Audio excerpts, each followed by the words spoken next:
Assalamualaikum warahmatullahi wabarakatuh. Selamat pagi anak-anak, bagaimana kabarnya hari ini? Alhamdulillah hari ini kita bisa melaksanakan pembelajaran seperti biasa dalam keadaan sehat walafiat ya. Nah, tidak lupa guru ingatkan kepada anak-anak yang belum melaksanakan sholat duha dan tahsin, silahkan sholat duha dan tahsin dulu, baru setelah itu lanjut belajar lagi. Nah, hari ini kita akan masuk ke pembelajaran 3, subtema 1, tematik 5H. Silahkan dibuka anak-anak bukunya halaman 13. Nah, di sini kita akan membahas tentang keberagaman yang ada di Indonesia, yaitu yang pertama kita akan membahas rumah adat ramah lingkungan, cermin kearifan lokal. Nah, Indonesia adalah negara yang kaya akan budaya dan tradisi. Tak hanya memiliki bahasa dan budaya yang berbeda, setiap provinsi juga memiliki berbagai macam desain rumah adat masing-masing memiliki kearifan lokal tersendiri.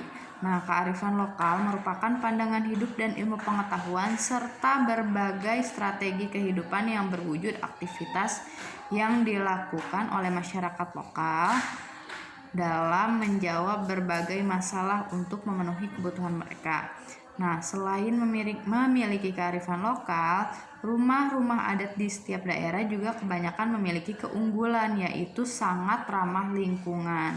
Nah, berikut ini beberapa contoh rumah adat di Indonesia yang bersifat ramah lingkungan dan juga mencerminkan kearifan lokal. Nih, yang pertama di halaman 14 ada rumah panggung. Nih, rumah panggung ini salah satu cirinya yaitu dibuat seperti melayang. Nah, melayang gimana, Bu? Nah, jadi dia bangunannya itu tidak ada di bawah semua gitu, tidak ada di tanah semua. Nah, tidak bertumpu pada permukaan tanah dan disangga oleh kolom yang terbuat dari kayu, tuh seperti di gambar.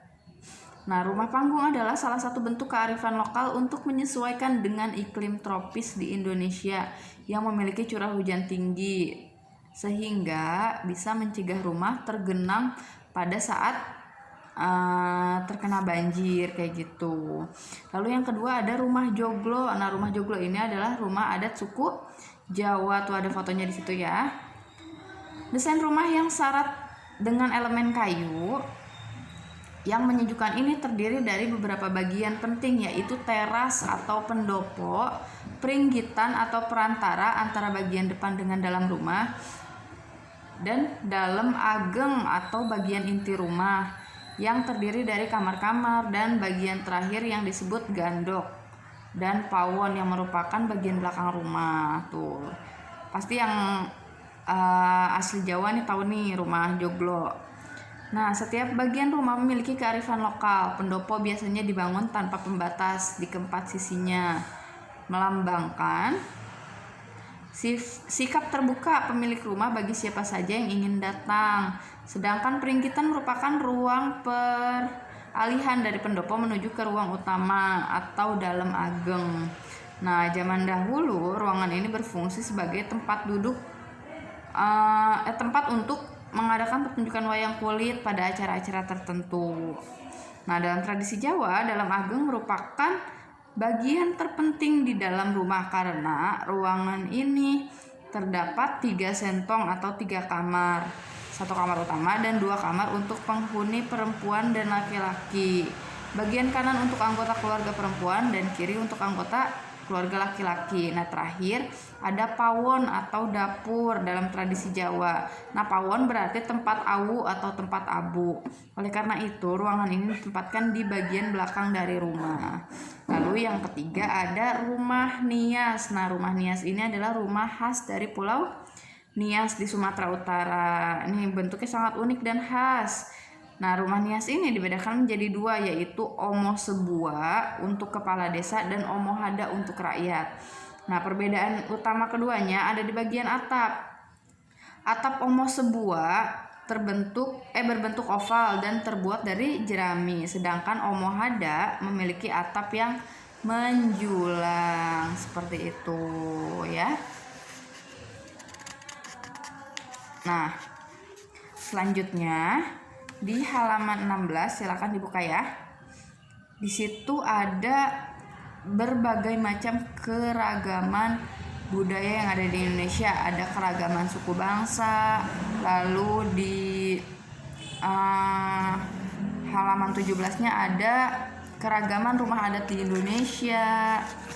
Lalu ada lagi pakaian adat di halaman 19, upacara adat, tari daerah, dan lain-lain. Nah, silakan anak-anak baca dari halaman 16 sampai dengan halaman halaman 16 sampai halaman 25. Nah, di situ banyak berbagai macam keragaman budaya yang ada di Indonesia, mulai dari suku bangsa, tarian, terus upacara adat, lagu daerah, senjata tradisional pun ada. Nah, silakan anak-anak baca sendiri ya. Nah, selanjutnya silakan dibuka halaman 26. Nah, ada ya, di sini ada Kini Aku Tahu, kita bahas sama-sama. Selain memiliki kekayaan budaya, Indonesia juga memiliki kekayaan sumber daya alam. Ada berbagai usaha di sekitar kita yang berhubungan langsung dengan sumber daya alam. Apa saja sih jenis usaha yang berhubungan langsung dengan sumber daya alam? Nah, yang pertama ada bidang usaha ekstraktif. Apa sih bidang usaha ekstraktif? Nah, namanya susah ya. Nah, ini adalah kegiatan yang bergerak di bidang pengambilan atau pemanfaatan sumber daya alam secara langsung tanpa diolah terlebih dahulu. Misalnya, kegiatan penambang yang mengambil hasil tambang atau kegiatan nelayan yang menangkap ikan di laut. Lalu yang kedua ada bidang usaha pertanian. Nah, pertanian ini adalah kegiatan yang bergerak di bidang pengolahan atau pengelolaan tanah. Contohnya kegiatan petani yang mengolah tanah untuk dijadikan sawah atau kebun. Lalu yang ketiga ada bidang usaha industri. Nah, bidang usaha industri ini adalah kegiatan dalam produksi yang bergerak di bidang pengolahan bahan mentah menjadi barang setengah jadi atau barang jadi. Misalnya kegiatan industri pengolahan kapas menjadi benang.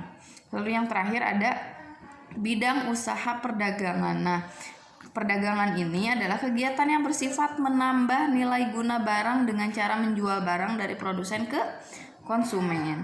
Nah, suatu barang akan lebih berguna bila berada di tempat yang lebih membutuhkan. Contohnya, sayuran di desa diangkut ke kota di mana kota lebih membutuhkan hasil panen ini. Nah, itu tadi jenis-jenis usaha yang berhubungan langsung dengan sumber daya alam ya. Nah, anak-anak, untuk hari ini pembelajaran kita cukup sekian. Jadi tidak ada tugas untuk hari ini ya. Oke, kurang lebihnya Bu Guru mohon maaf. Kalau ada yang mau ditanyakan silakan WA ke Bu Guru ya. Nah, Bu Guru ucapkan terima kasih untuk hari ini. Wassalamualaikum warahmatullahi wabarakatuh.